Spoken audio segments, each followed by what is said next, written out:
მოგესალმებით, ეთერშია საინფორმაციო პროგრამა ფაქტი, სტუდიაში თქვენთვის ხათუნა ჩანგსელიანი მუშაობს. ინფრასტრუქტურის მინისტრი ოზურგეთში. ოზურგეთის მუნიციპალიტეტის საკრებულოს სხდომა. შემაჯამებელი ანგარიში. გურიაში ინფრასტრუქტურული პროექტების განსახორციელებლად 47 მილიონ ლარზე მეტი დაიხარჯება. აღნიშნული ინფორმაცია რეგიონული განვითარებისა და ინფრასტრუქტურის მინისტრმა ადგილობრივ ხელისუფლების წარმომადგენლებს გააცნო. საქართველოს რეგიონული განვითარებისა და ინფრასტრუქტურის მინისტრი დავით ნარმანია გურიაში ადგილობრივი ხელისუფლების წარმომადგენლებს შეხვდა. მინისტრმა გუბერნატორს, გამგებლებსა და საკრებულოს თავმჯდომარეებს ინფრასტრუქტურული პროექტების შესახებ მიაწოდა ინფორმაცია. სამინისტრო 2014 წელს გურიის რეგიონში საავტომობილო გზებისა და წყალმომარაგების სისტემის მშენებლობა რეაბილიტაციას გეგმავს. ჩვენ საუბრობთ იმ მიდგომებზე, რაც აუცილებელია იმისათვის, რომ ინფრასტრუქტურული სამუშაოები მოწესრიგებულად განვახორციელოთ. ეს არის პირველ რიგში პროექტების სწორად შედგენა, ანუ საპროექტო სამუშაოების მოწესრიგება. მეორე მნიშვნელოვანია თვითონ სამუშაოების შესრულების დროს ხარისხზე განსაკუთრებული აქცენტის გაკეთება, ამიტომ გვექნება საუბარი როგორც ფინანსურ მხარეზე და პროექტების ადმინისტრების ნაწილზე, ასევე ტექნიკურ მხარეზე, ანუ პროექტების სწორად შესრულებაზე ხარისხობრივი თვალსაზრისით. ეს არის ძალიან მნიშვნელოვანი პროექტები, იმიტომ რომ ყველას კარგად მოგვეხსენება ინფრასტრუქტურის გარეშე არსებობს ბიზნესის აღორძინება, აქედან გამომდინარე გავიარეთ ყველა ინფრასტრუქტურული პროექტი, რომელიც უნდა გაკეთდეს რეგიონში, სამივე მუნიციპალიტეტში და ვნახოთ მომავალი გვიჩვენებს. რასაკვირველია, ეს არის ძალიან საინტერესო პროექტები, ძალიან დიდი თანხაა გურიისთვის გამოყოფილი, რაც თითქმის არასდროს არ ყოფილა და ვფიქრობ, რომ 2014 წელი ძალიან წარმატებული იქნება გურიისთვის. 2014 წელს გურიაში ინფრასტრუქტურულ პროექტებზე 47 მილიონ 533,127 ლარი დაიხარჯება. აქედან 39 მილიონ 42,500 ლარის სამუშაოებს რეგიონული განვითარებისა და ინფრასტრუქტურის სამინისტრო უზრუნველყოფს. რეგიონში განსახორციელებელი პროექტების ფონდიდან კი გურია დამატებით 8 მილიონ 490,627 ლარს მიიღებს. ოზურგეთის მუნიციპალიტეტის საკრებულოს სხდომაზე დეპუტატებმა დღის წესრიგით გათვალისწინებულ 12 საკითხს კენჭი უყარეს. დისკუსია IP-ებში, კერძოდ სკოლამდელი სააღმზრდელო დაწესებულებების თანამშრომელთა კონკურსის წესით არჩევის თემამ გამოიწვია. დღის წესრიგით გათვალისწინებული 12 საკითხი, რომელიც ოზურგეთის მუნიციპალიტეტის 2014 წლის ბიუჯეტის დამტკიცებას, სახელმწიფო შესყიდვების გეგმაში ცვლილებებისა და დამატებების შეტანას, ბინათ მესაკუთრეთა ამხანაგობის საკითხების მოგვარების წესის დამტკიცებას, მუნიციპალიტეტის საკუთრებაში არსებული ქალაქის ტერიტორიაზე მდებარე სასაფლაოების მოვლა პატრონობისა და მოსაკრებელის დამტკიცებას, ასევე ოზურგეთის მუნიციპალიტეტის გერბისა და დროშის შესახებ საჯარო ადმინისტრაციული წარმოების დაწყებასა და სხვა რიგ საკითხებს ეხებოდა. სხდომაზე მყოფი 22 დეპუტატიდან უმრავლესობამ კენჭი უყარეს. განსაკუთრებული დრო დაეთმოდა დისკუსია გამოიწვია IP-ს, კონკრეტულად სკოლამდელი სააღმზრდელო ცენტრის დაწესებულებებში თანამშრომელთა კონკურსის წესით დანიშვნის საკითხმა. მოვიწვიეთ ჩვენ სპეციალისტი, ყოველთ რომ მთელი ქალაქის საგზაო ესე იგი მოძრაობის მოწესრიგებასთან დაკავშირებით შეესწავლა და წარმოედგინა ჩვენთვის წინააღმდეგები და გამომდინარე აქედან რუკები, რაც იყო საჭირო მათთვის აღჭურვე გავატანეთ უკვე ამ ადამიანს და დაწყებული აქვს მუშაობა და დაახლოებით ერთ თვეში ჩვენ კიდევ ამ საკითხებს დაუბრუნდებით და მთლიანად გვინდა რომ მოწესრიგდეს. ჩვენ ვალდებული ვართ ხალხის ნებას ვემსახუროთ და ხალხის მოთხოვნები დავაკმაყოფილოთ. ამიტომ დავიწყეთ დღეს მუშაობა იმ თემასთან დაკავშირებით, რომ ნებისმიერი ვაკანსია გამოცხადეს საჯაროდ გაზეთების მეშვეობით, პრესის მეშვეობით და ჩატარდეს კონკურსი. და ზუსტად მოვარგებთ ჩვენ ვალდებულება არ არის, მაგრამ ჩვენს მიერ დაფუძნებულ IP-ებს, ეგრეთ წოდებული IP-ებს მოვარგოთ საჯარო მოხელის კანონის შესახებ კანონი და აი ამ წესით მოხდეს მიღება სამსახურში. როგორც საკრებულოს თავმჯდომარემ განაცხადა, საჯარო ადმინისტრაციული წარმოების დაწყების დღიდან არც ერთი IP დაწესებულებაში თანამშრომლები კონკურს გარეშე წესით არ მიიღებიან. საკრებულომდე დეპუტატებმა ბიუროს სხდომაზე ორი ძირითადი საკითხი განიხილეს, რომელიც მუნიციპალიტეტის გერბისა და დროშის დამტკიცებას, ასევე სასაფლაოების მოვლა პატრონობასა და მოსაკრებელის გადახდას ეხებოდა. საზოგადოებრივ დარბაზზე პირველ განსახილველ თემად გერბისა და დროშის საკითხი გამოვიდა. საკრებულოსთან არსებული დროებითი სამუშაო ჯგუფის წევრები გერბის სამ და დროშის ერთ ვარიანტზე შეჯერდნენ, რომელიც საზოგადოებას გააცნეს. ნამუშევრები მხოლოდ ერთ ავტორს, არქიტექტორ თამაზ ლომჯარიას ეკუთვნის. აქცენტები მომავალ სიმბოლიკებზე რამდენიმე მიმართულებით გაკეთდა. ოზურგეთის მუნიციპალიტეტს სავარაუდოდ გერბი და დროშა ერთ თვეში ექნება. აქ არის მთავარი სიწმინდე მუნიციპალიტეტის თამარის ჯვარი გამოტანილი. ვახუშტი ბაგრატიონისეული ვერსიიდან გადმოვიდა 8 ქიმიანი ცისკრის ვარსკვლავი, ხოლო მე-19 საუკუნის დასაწყისის 20-იანი წლების უბრალოდ გერბიდან აქ გადმოვიდა ჰერალდიკური ლეოპარდი და სვეტი. ბუნებრივია, აქ არის გამოტანილი ზღვის თემაც, იმდენად, რამდენადაც მუნიციპალიტეტს ზღვაც აკრავს.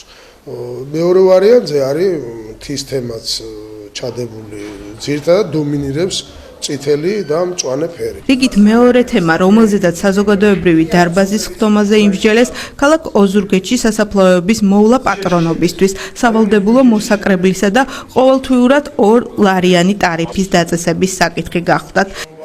სამსახურია იღებს პასუხისგებლობაზე მისასვლელი გზების მოწესრიგებაზე, არსებული სასაფლაოებზე, პატრონიან თუ უპატრონო სასაფლაოების ყველას მოწესრიგების, რა თქმა უნდა, მსუბუქად შესაბამისად, იმიტომ რომ 2 ლარიანი რესურსი არ მოგცემს დიდ შესაძლებლობებს, მაგრამ მოწესრიგებული იქნება დაცული უმერთვალყურო დარჩენილი პირუტყვისა და რა თქმა უნდა, იქნება გაყვანილი წყალი და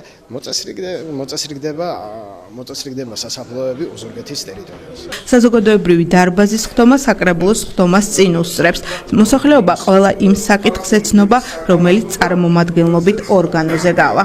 პროფესიულ კოლეჯ ჰორიზონტში ოზურგეთის საგანმანათლებლო რესურს ცენტრმა შემაჯამებელი ღონისძიება გამართა და 2013 წელს მიღწეული პედაგოგთა და მოსწავლეთა წარმატებები საზოგადოებას გააცნო. პროფესიული სასწავლებლის დარბაზი განათლების მესვეურებითა და მოწვეული სტუმრებით შეივსო. საგანმანათლებლო რესურს ცენტრის ხელმძღვანელმა საზოგადოებას სლაიდების მეშვეობით ყველა იმ წარმატებაზე მოუთხრო, რომელიც გასულ წელს ოზურგეთში განათლების სისტემაში მოხდა. თავდაპირველად დამსწრეთ სხვადასხვა კონკურსში გამარჯვებული და სერტიფიცირებული პედაგოგები წარუდგინეს.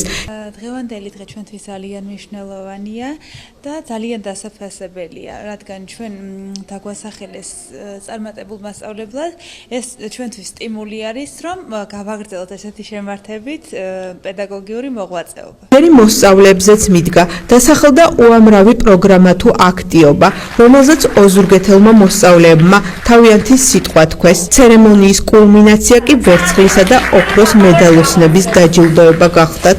ოზურგეთში 16 ოქროსა და 12 ვერცხლის მედალი გაიცა. ულოცავ ჩემს მეგობრებს, რომელმაც აიღეს მედლები და ვიმედოვნებ, რომ ეს იქნება კიდევ ერთი წარმატებული ნაბიჯი იმ დიდი მომავლისკენ, რომელსაც ჩვენ ყველა ვიღვწვით და ვიწაფით, რომ მივაღწიეთ. ძალიან მადლობელი ვარ უპირველეს ყოვლისა ჩემი სკოლის და ჩემი მასწავლებლების და ჩემი მცირედი წვრილო დაფასდა, ამისა ძალიან კმაყოფილი ვარ. ღონისძიების ორგანიზატორი საგანმანათლებლო რესურს ცენტრი გახდათ. ორგანიზაცია, რომელმაც გამორჩეული პედაგოგები და მოსწავლეები ფართო საზოგადოებას წარუდგინა. ყველა წარმატებულ ადამიანს ბუნებრივია ჭირდება აღიარება, მოფერება და საზოგადოება უნდა იყოს მადლიერი და უნდა იცნობდეს ამ ადამიანებს, ვინც თავის შრომას და ღვალს არიშურებს მომავალი თაობის აღზრდისთვის. ჩვენ დღეს ერთგვარად შევაჯამეთ ის, რაც 2012-13 სასწავლო წელს იყო წარმატებული ჩვენი სკოლებისთვის, როგორც პედაგოგებისთვის, ასევე მოსწავლეებისთვის და რა თქმა უნდა ამ ყველაფერს თავი და თავი გახლდათ მედალოსნების აღიარება და მათთვის დღევანდელი დღის საგანგებოდ განსაკუთრებულად აღნიშნვა. საზეიმო განწყობაა, იმიტომ რომ ვის არ უხარი აღიარება მით უმეტეს დამსახურებულად ჩვენ ნახეთ აი გამოსვლებში რომ არაჩვეულებრივად ნიჭიერ ახალგაზრდებთან გვაქვს საქმე და მართლა გულწრფელად მიამაყება რომ ოზურგეთი და ოზურგეთელები თავის ასე ვთქვათ სტატუსს როგორც ძალიან მომზადებული და განათლებული აბიტურიენტებისა ინარჩუნებენ. მსგავსი ფართომასშტაბიანი ღონისძიების გამართვას ოზურგეთის საგანმანათლებლო რესურს ცენტრი მომავალ წელსაც გეგმავს. 2014 წელს კი საგანმანათლებლო სისტემა 28 მედალოსნითა და არაერთი წარმატებით შეხვდა. ლეო ანთაძე ოზურგეთში დადება ტურნირისათვის შეჯიბრი ბილიარდში. შეზღუდული შესაძლებლობების მქონე პირთა და მათი საზოგადოებასთან ინტეგრაციის საკითხებზე დემოკრატიული ჩართულობის ცენტრში შეხვედრა გაიმართა. შეხვედრას ორგანიზაცია სახელწოდებით კოალიცია დამოუკიდებელი ცხოვრებისათვის უძღვებოდა, რომელიც შეზღუდული შესაძლებლობების მქონე პირთა საკითხებზე მუშაობს და მასში 25 არასამთავრობო ორგანიზაციაა გაერთიანებული. შეხვედრას აღნიშნული ორგანიზაციის წევრი შეზღუდული შესაძლებლობების მქონე პირები, ოზურგეთის მუნიციპალიტეტის გუბერნატორი, საკრებულოს თავმჯდომარე და სხვა პირები ესწრებოდნენ. შეხვედრაზე სხვადასხვა ტიპის რამოდენიმე საკითხზე ისაუბრეს, რომელიც ძირითადად შეზღუდული შესაძლებლობების მქონე პირთა ლობირებისა და ადვოკატირების საკითხს ეხებოდა, რათა მათ საზოგადოებაში ჩართულობასა და ინტეგრაციას უფრო მეტად შეეწყოს ხელი. ჩვენ გვინდა რომ მთელ საზოგადოებას დავანახოთ პირველ რიგში, რომ შეზღუდული შესაძლებლობის მქონე ადამიანებს აქვთ ძალიან დიდი პოტენციალი, მათ შეუძლიათ თვითრეალიზაცია, მათ შეუძლიათ დასაქმება, მათ შეუძლიათ ჩართულობა და ბევრი საინტერესო და კარგი საქმის გაკეთება ზოგადად. რაც მთავარია, ჩვენ გვინდა რომ საზოგადოება გააცნობიოროს, რომ განათლებული და საზოგადოებაში მაქსიმალურად ჩართული შეზღუდული შესაძლებლობის მქონე ადამიანი თავად ხდება დასაქმებული, გადასახადის გადამხდელი, თავად ხდება ბიუჯეტის შემსწრებელი და ყველაფერი ეს ხელს უწყობს იმისათვის, რომ ეს ადამიანები აღქმული კი არ იყვნენ ტვირთად, არამედ მაქსიმალურად აჩვენონ ყველას, რომ ისინი არიან ჩვენი ქვეყნის სრულუფლებიანი მოქალაქეები, როგორც განსაზღვრავს კონსტიტუცია. დღეს არის ნამდვილად მნიშვნელოვანი დღე. ანუ ჩვენ მე და თამუნა კოალიცია დამოუკიდებელი ცხოვრებისათვის ოზურგეთის წარმომადგენლები შეხვედრა გავაკეთეთ გურიისა და ოზურგეთის მუნიციპალიტეტის უფროსებთან და გავაცანით ჩვენი გაკეთებული 7-8 თვის განმავლობაში თუ რა გავაკეთეთ შეზღუდული შესაძლებლობის მქონე პირთა უფლებების დაცვის და მათი ანუ საზოგადოებას ვაწვდით ინფორმაციას თუ რა პრობლემები და რა მნიშვნელოვანი გადაწყვეტილებები უნდა იყოს მიღებული, რომ იყოს გარემო ადაპტირებული. შეხვედრა USAID-ის ფინანსური მხარდაჭერით განხორციელდა.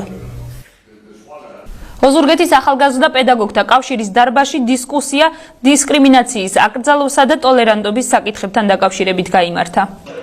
შეხვედრის მიზანი საქართველოს რეგიონებში ისეთ საკითხებზე, როგორიცაა სკოლარიზმი, როგორც სახელმწიფოს მართვის პრინციპი, ტოლერანტობა და სხვა მსგავსი ტიპის თემაზე დისკუსიის გამართვა იყო. შეხვედრას არასამთავრობოს წარმომადგენლები, პედაგოგები და მოსწავლეები ესწრებოდნენ. პოლემიკა რელიგიურმა თემატიკამ გამოიწვია. სურათი შინაარსობრივად შეგვიძლია ვთქვათ, რომ მსგავსია, ხა აქტიურობის თვალსაზრისით შეგვიძლია ვთქვათ, რომ გურია ცოტა გამორჩეულია. საუბარია იმაზე, რომ პრობლემები, რომლებიც აწუხებს საზოგადოებას და განცდები, რომლებიც აქვს საზოგადოებას, არის იდენტური შინაარსის და ამ საკითხებზე დისკუსია ხელს უწყობს სწორედ ამ პრობლემების გადასაჭრელად ახალი გზების ძიებას, გარკვეულ ღირებულებათა გადაფასებას და ეს საბოლოო ჯამში უკეთესობისკენ ცვლის საზოგადოებას. ჩვენ საქართველოში ცხოვრობს სხვადასხვა ეროვნების, სხვადასხვა სარწმუნოების ადამიანები და ამან ყველაფერმა გამოიწვია დღეს, რომ ასე ფართო მასშტაბით უნდა მოხდეს ამ თემის განხილვა და ხმამაღლა თქმა იმისა, რომ ჩვენ საქართველოში ყველა სარწმუნოების ადამიანმა, ყველა ეროვნების ადამიანმა თანასწორად უნდა ვიცხოვროთ და ამის საწინდარი ალბათ ტოლერანტობა პირველ რიგში. დისკუსიას საქართველოს დემოკრატიული ინიციატივის იურისტი გიორგი მშვენიერაძე და ფილოსოფოსი ლევან ღამბაშიძე უწყობოდნენ. მსახიობ ლეო ანთაძის დაბადებიდან 80 წლის, ხოლო სცენაზე მოღვაწეობის 60 წლის საიუბილეო თარიღთან დაკავშირებით ოზურგეთის სახელმწიფო თეატრში საღამო გაიმართა. საქართველოს კულტურისა და ძეგლთა დაცვის სამინისტროს მხარდაჭერით დამსახურებული ყველასათვის საყვარელი მსახიობის ლეო ანთაძის საიუბილეო თარიღს მიძღვნილი გასტროლი მთელი საქართველოს მასშტაბით იმართება. მსახიობმა ოზურგეთელი მაყურებლის წინაშე გურიაში გატარებული თავისი ბავშვობის წლები გაიხსენა და ცნობილ ადამიანებზე, ვისთანაც განსაკუთრებული მოგონებები აკავშირებდა, მათ შესახებ კურიოზული ჩანახატები წარმოადგინა.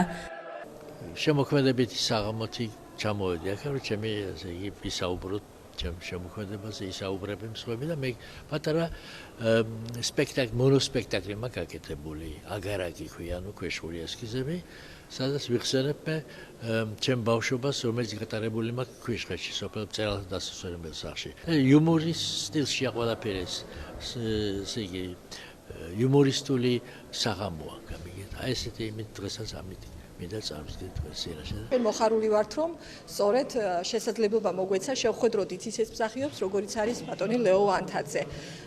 ძალიან კმაყოფილები ვართ, გახარებული ვართ, რომ დღეს ასეთი საღამო შედგა, თუ არ გავითვალისწინებთ ჩვენს პირობებს, რომ არის გაუსაძლისი მდგომარეობა და ძალიან დიდი სიცივე, დანარჩენი იმედი მაქვს, რომ ყველაფერი კარგად ჩაივლის.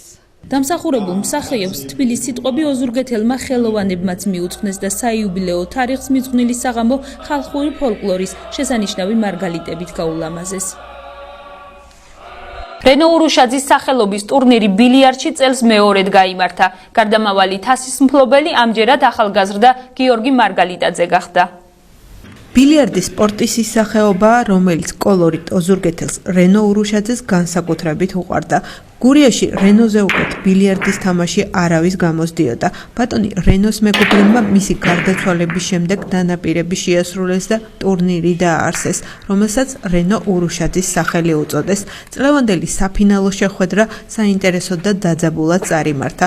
რენო ურუშაძის გარდამავალთას ახალგაზრდა ირაკლი მარგალიტაძე დაეუფლა. ყოფილი ვარ მიღწეული შედეგით, იყვნენ ღირსეული კონკურენტები, ვინც მომავალში უშუალოდ ყველას ამადობთ. ტურნირის დასრულების შემდეგ მეგობრები და ბილიარდის მოყვარულები რენო ურუშაძის საფლავთან შეიკრიბნენ და გარდაცვლილს პატივი მიაგეს. ტურნირი ბილიარდში ოზურგეთში მომავალ წელსაც გაიმართება, როგორც ორგანიზატორები კვირდებიან უფრო ფართო მასშტაბებით. ოზურგეთელი ფრენბურთელები ბათუმში გასვლითი ტურნირისათვის ემზადებიან. საწუთლენ ვარჯიშებს ისინი ოზურგეთის სპორტის სასახლეში გადიან. ოზურგეთის ფრენბურთის გუნდი გურია 2 წლის წინ მეუფის ხელშეწყობით ჩამოყალიბდა. გუნდს საკმაო წარმატებები აქვს მიღწეული. ოზურგეთის მუნიციპალიტეტის გამგეობის ხელშეწყობით ფრენბურთის გუნდისთვის ბიუჯეტიდან თანხები გამოიყო, რითაც მათთვის საჭირო ინვენტარი შეიძინეს. უმაღლეს ლიგას თამაშობს ეს გუნდი, რამდენადაც გასაკვირია უნდა იყოს, ოზურგეთს ყავს უმაღლეს ლიგაში გუნდი. სხვადასხვა წარმატებითაც პირველი ტური ჩატარდა, 2 გამარჯვება დებიუტანტისთვის არ არის ცუდი. და ჯერავს ამ გუნდის, რომ დიდი პერსპექტივა აქვს, და მომავალი კარგი აქვს. უმაღლეს ლიგაში ვართ. ველოდებით ტურნირს 27-ში მეორე ტური ტარდება. 2 მოგება გვაქვს, 1 წაგება გვაქვს. მეორე ადგილზე ვართ ამ წუთას და ველოდებით წინსვლას. ფრენბურთელები ამჯერად გასვლითი ტურნირისთვის ემზადებიან. ტურნირი ბათუმში, შემდეგ კი ოზურგეთში გაიმართება. ოზურგეთის სპორტის სასახლეში ტაიკვონდოს საბრძოლო ხელოვნების სემინარი გაიმართა. სემინარი ტაიკვონდოს სახეობის პოპულარიზაციასა და მასწავლი ტექნიკის დემონსტრირებას ისახავდა მიზნად. სპორტ დარბაზში გამართულ ტაიკვონდოს საბრძოლო ხელოვნების ჩვენებაზე ოზურგეთის მუნიციპალიტეტის, სოფელ ლიხაურის დაბა ურეკისა და ოზურგეთის 3 სკოლა იყო წარმოდგენილი. განურჩევლად ასაკისა და სქესისა მოსწავლე გოგონათა და ვაჟთა შემადგენლობამ ინსტრუქტორის დახმარებით დამსწრეს საზოგადოებას, სემინარი კონკრეტულად კი საატესტაციო სწავლება აჩვენეს. ჩვენი ფედერაცია საკმაოდ წარმატებულია, ყველა შეჯიბზე ჩვენ პირველი ადგილით ბრუნდებით. ყოფილა შემთხვევაში ერთი მოსწავლე წაგვიყვანია, მაგრამ ისე ჩემპიონი დაბრუნებოდით. დაბრუნებული ვართ, მოახერხეთ ეს ჩვენ სომხეთშიც და ეხლა ფაქტობრივად საზღვარგარეთშიც გვაქვს გასვლები, მაგრამ ჭირდება ფინანსური სპონსორი, რომელიც უზრუნველყოფს ბავშვების გამგზავრებას.